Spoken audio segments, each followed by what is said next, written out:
Welcome to this tutorial. How to invite someone to a Zoom meeting. In this video, we will learn 2 ways to invite people in a Zoom meeting. Follow these steps.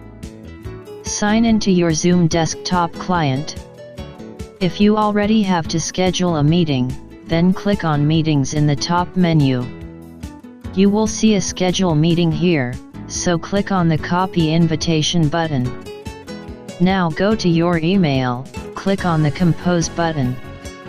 Write the recipient email ID and subject line of your email. Now, in the main email box, press Ctrl+V to paste the Zoom meeting invitation. Click on the Send button to send this invitation.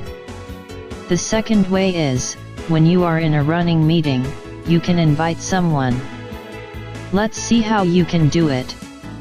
At the bottom of your Zoom meeting desktop client, click on the little up arrow on the right side of Participants. Click on Invite. Click on the Copy Invite Link button. If you have a contacts list in the Contacts tab, then you can directly invite from here. Because we don't have any contacts now, so we will click on the Email tab. Select any of your email services to send the meeting invitation by email. Hoping this will be helpful to you. Thank you for watching this video. Subscribe to us.